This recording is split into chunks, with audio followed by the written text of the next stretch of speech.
Hola, soy Antonio Cabrales Goitia, soy profesor en el Departamento de Economía de la Universidad Carlos III de Madrid y acabo de recibir, o me han comunicado que he recibido, el premio Rei Jaume I de Economía en el año 2021. Una cosa que me parece muy importante es, para salir de la crisis y para que España progrese como país, necesitamos invertir profundamente en ciencia y necesitamos educar bien a nuestros ciudadanos y que nuestros ciudadanos estén sanos. Estas son las claves del progreso para el país.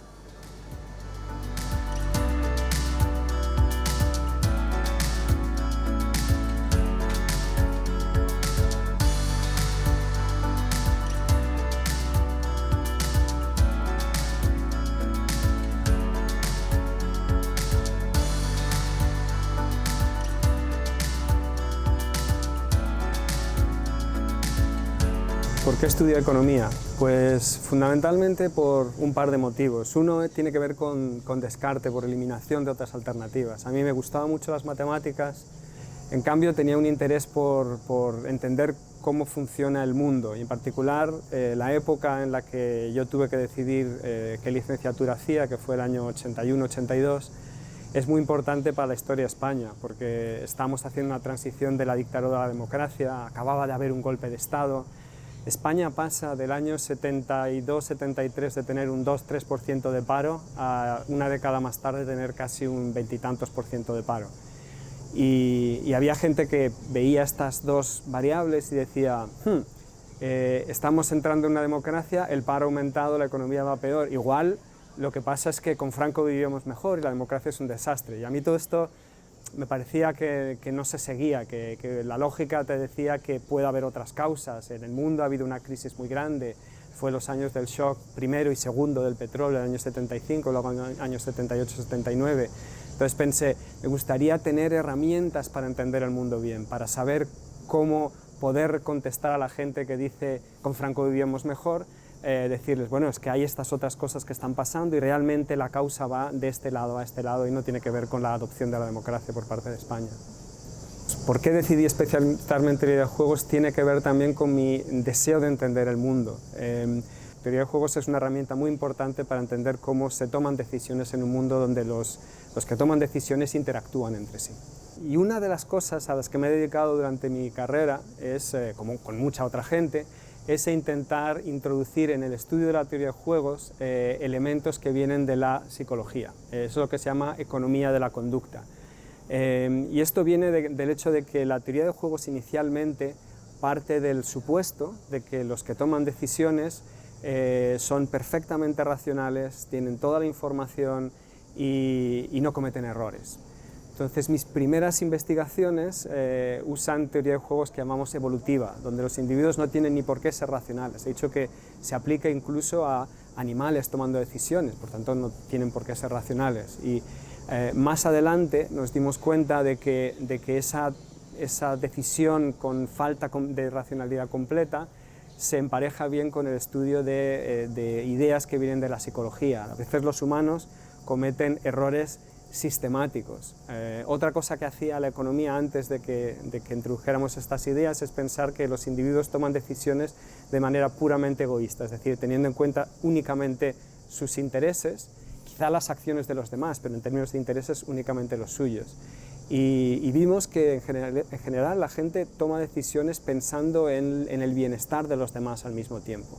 A veces positivamente, altruismo, a veces incluso negativamente, es decir, con recelo o con envidia, y todas estas motivaciones que son humanas y que además tienen motivaciones claras, es bueno meterlas, porque uno no puede digamos, hacer una política pública sin tener en cuenta cómo se va a sentir la gente cuando uno implementa esa política pública, por ejemplo. Uno de mis estudios hablaba de una cuestión que se llama la maldición de los recursos naturales. Hay una observación empírica que está en los datos por ahí y que es bastante corriente, que los países que tienen grandes cantidades de recursos naturales, en media, crecen menos que los que tienen pocos recursos naturales. Y esto parece una sorpresa, ¿no? Porque la economía nos diría, hombre, si usted tiene más recursos naturales, debería poder crecer más, porque puede hacer más cosas con esos recursos. Entonces había esta idea de la maldición de los recursos naturales. Si uno mira los datos con un poco más de detalle, se da cuenta que no es siempre verdad que todos los países que tienen mayores recursos naturales crecen menos. Si uno introduce una variable adicional en la cuestión, que es el nivel de educación, el nivel de educación de todo tipo, política, pero también educación económica, educación en general, ve que los países con mayor nivel de educación, si tienen más recursos naturales, crecen más.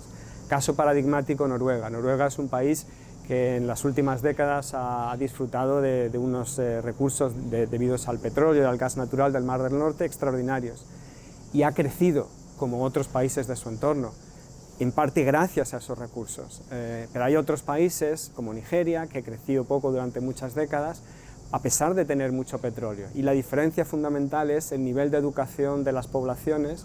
Entonces construimos, aparte de esa observación empírica, un modelo teórico de teoría de juegos, donde decimos cómo la interacción entre partidos políticos, gobierno, potencialmente insurrecciones, interactúan para dar lugar a que en países con poca educación los gobiernos quieren mantener al pueblo poco educado para tener más poder, y en cambio en países donde ya hay un nivel de educación muy elevado, el recurso natural, los gobernantes se dan cuenta que no van a poder manipular al pueblo y esto hace que puedan crecer.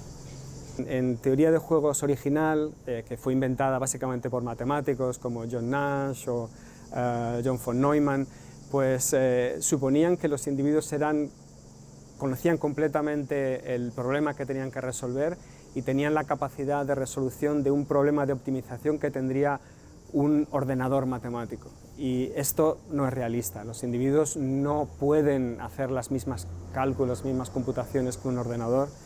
En cambio, pues utilizan, digamos, reglas heurísticas que les ayudan a guiarse, pero que no son necesariamente óptimas. Y lo que hace la economía cuando estudia individuos con racionalidad limitada es pensar, bueno, si en lugar de tener esa racionalidad completa de un ordenador, uno tiene una racionalidad limitada, ¿qué tipos de soluciones podemos observar?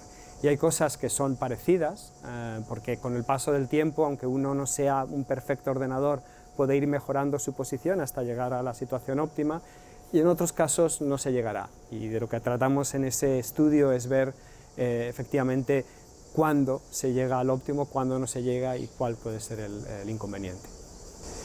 ¿Se puede prever qué va a suceder? Es una buena pregunta. En general, no, pero además esto tiene que ver con que muchos de los juegos, de las situaciones estratégicas, tienen más de un equilibrio. Le voy a dar un ejemplo muy sencillo. Es obvio que en una carretera es bueno que si hay una carretera donde hay dos direcciones, todo el mundo circule por la derecha o todo el mundo circule por la izquierda. Si todo el mundo circula por la derecha y por la izquierda, pues va a ser un caos, va a haber accidentes, es terrible. Entonces, de manera natural, incluso en un sitio donde no está regulado, digamos en un pasillo, la gente aprende a circular por solo un lado del pasillo en una dirección y por otro lado del pasillo en otra dirección. Pues, ¿por qué no se pueden predecir las cosas? Porque hay países o hay pasillos donde se circula por la derecha y hay pasillos donde se circula por la izquierda. ¿Y de qué depende? A veces de cosas muy raras como en el momento inicial quién toma las decisiones de por qué se circula por un lado o por otro. Entonces, en general hay juegos, de hecho hay muchas situaciones estratégicas donde no es obvio que haya una solución. Podemos pensar que hay un par de soluciones que pueden suceder, pero decidir exactamente cuál va a suceder puede ser incluso muy complicado. No siempre se puede predecir todo. Sí, en unas declaraciones me preguntaron qué hacía falta para que, digamos, España progrese, para que salgamos de esta crisis actual o incluso de la crisis anterior. Y yo decía que una característica generalizada de las economías que crecen más es que los individuos están sanos y que los individuos están bien educados. Entonces, entender bien, tener unas políticas públicas de sanidad y de educación que funcionan es importantísimo para que el progreso de los países. Hoy día ya, en este momento que estamos en medio de una emergencia climática, diría que la tercera pata es tenemos que protegernos y tenemos que hacer algo para impedir o al menos mitigar la emergencia climática que estamos viviendo. ¿Cómo saldremos de esta pandemia? Pues hay como dos herramientas que están ya poniendo en marcha la mayor parte de los países. Nos hemos dado cuenta, afortunadamente gracias a la crisis generada por la pandemia, que la salud de los ciudadanos es importantísima, que la investigación es importantísima y que las crisis se tratan mejor si uno las puede prevenir antes de tiempo. ¿Y eso qué quiere decir? Si vemos los programas que van a estar más enfatizados por parte de la Unión Europea en el empuje que está haciendo hacia salir de la crisis, hay dos que llaman mucho la atención. Uno es la transición ecológica, la transición energética, y el otro es la transición digital. La ciencia es una herramienta importantísima para salir de la crisis. Y por otro lado, tenemos que focalizar nuestros recursos para no desperdiciarlos en lo que nos parece más importante. El mundo va irremediablemente dirigido a una transición digital, donde los robots van a hacer cada vez más cosas, donde los ordenadores van a guiar cada vez más procesos de producción y simplemente de consumo, y los países que se queden atrás en esto lo van a pasar muy mal. Entonces, el empleo, de hecho, se está polarizando entre actividades de menos valor añadido, más manuales si se quiere, y de más valor añadido.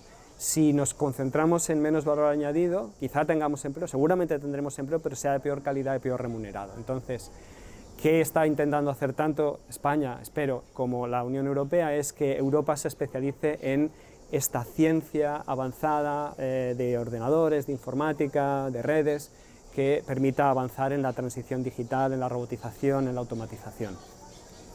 Y por otro lado, la transición energética es también algo que se nos viene encima, es inevitable, y de nuevo, si Europa está al frente de esa transición, poniendo la ciencia, poniendo los recursos para que se haga esa transición, pues podremos liderarla también. Va a haber coches eléctricos por todos lados, Europa debería producirlos.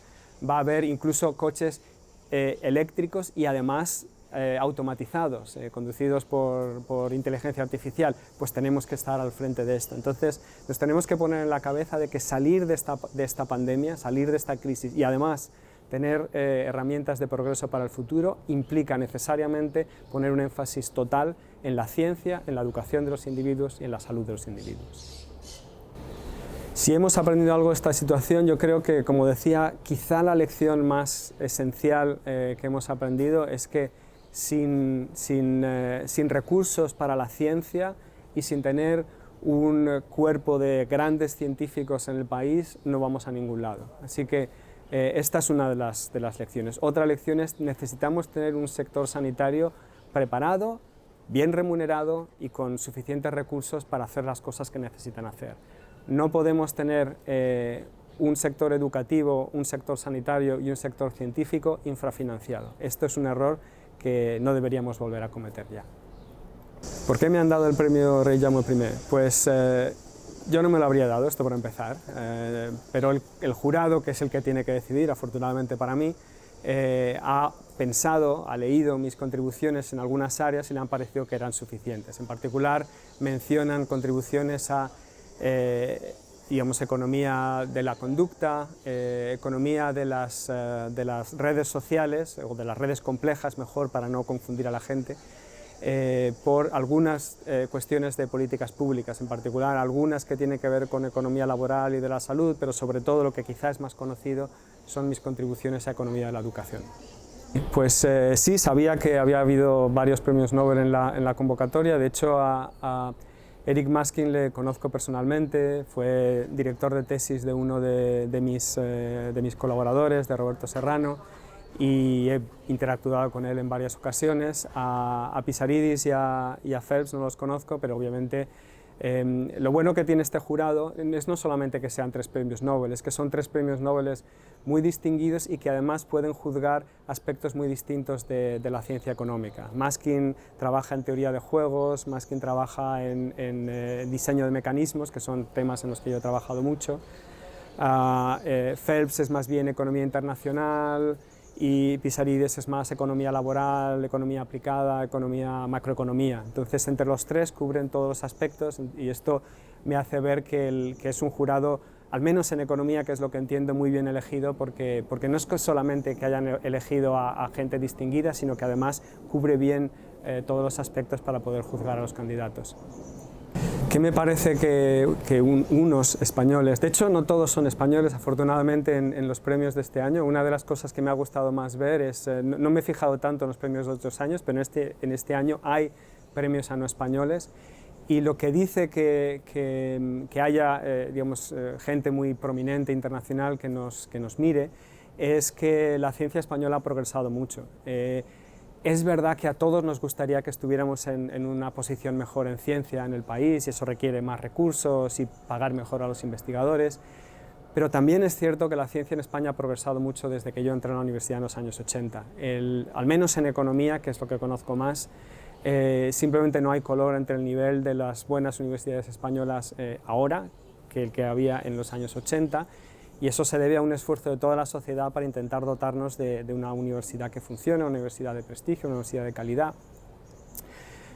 Entonces, aparte de ese progreso, el que esta gente nos mire, sobre todo el que ya empiece a haber premiados que no sean españoles, quiere decir, la ciencia en España tiene que avanzar atrayendo también talento que no sea necesariamente español.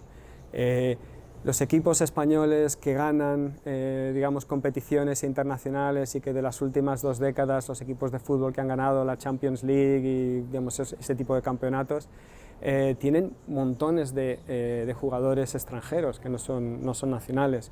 Pues ese es un ejemplo a seguir para nosotros. Tenemos que tener en la universidad a los mejores profesores, a los mejores investigadores, porque esa es la garantía de que la educación y la ciencia de este país sea del máximo nivel. ¿En qué voy a invertir el galardón? Pues obviamente tengo muchos proyectos de investigación en marcha. La investigación que yo hago es experimental y los experimentos cuestan dinero. Entonces, para hacer bien esa investigación necesito tener equipo de gente que me apoye, necesito tener recursos para programar el experimento, para pagar a los participantes en el experimento, para darles incentivos a que tomen las decisiones de manera, digamos, que sea parecida a como las tomarían en la vida real. Mis experimentos son de laboratorio típicamente, pero aún así hay que dar incentivos a los individuos para que participen y para que lo hagan bien y para que tomen las decisiones de manera parecida a la vida real. Entonces, probablemente la mayor parte de los recursos irán en esa dirección. ¿Qué le diría al presidente del gobierno? Pues le podría decir muchas cosas, pero tampoco me gusta meterme en áreas de las que no sé lo suficiente. Entonces me concentraría en hablar de los temas de los que sé un poco más, como son educación y universidades y gestión de la ciencia. Y ahí hay bastantes cosas para hacer. El otro día me comentaba un compañero de otra universidad que, dadas las jubilaciones que van a haber en los próximos años, pues van a necesitar contratar a bastante gente. Es una oportunidad de oro para intentar traer a buenos investigadores de cualquier sitio del mundo que quieran trabajar en España. El problema es que el sistema de acreditación nacional que es necesario para atraer a esos investigadores es un proceso largo, complicado, que no tiene en cuenta que hay gente que no tiene los incentivos necesariamente para empezar a enviar papeles a la Agencia Nacional de Acreditación. Entonces, todo lo que sea vamos a hacer fácil que alguien con un buen currículum internacional quiera venirse a trabajar a España, es una cosa importantísima. Eso por un lado. Eso por el lado de la gestión de la ciencia. Tendremos que conseguir universidades que sean más ágiles en su gestión y tenemos que, sobre todo, también dotar suficientemente bien a los presupuestos para la ciencia, la tecnología, la educación. Y una cosa muy importante que no se hace lo bastante es, por más que el que le diga al presidente del gobierno debemos hacer esto o aquello, un presidente del gobierno debe decir, bueno, igual que no vamos a introducir un medicamento sin hacer un ensayo clínico y teniendo un grupo de tratamiento y un grupo de control, cualquier política pública que utilicemos en educación, aunque me la diga un premio Jaume I o un premio Nobel, que lo mismo me da, es importante que esa política se introduzca de manera que se pueda evaluar rigurosamente, exactamente igual que si introdujéramos un medicamento o un procedimiento médico. Sí, ¿a quién anuncié primero el premio? Pues lógicamente a mi familia, porque obviamente son los que están el día a día conmigo y sé que es a los que les iba a hacer más ilusión, así que los primeros fueron a mi mujer, a mis hijos y a mis padres.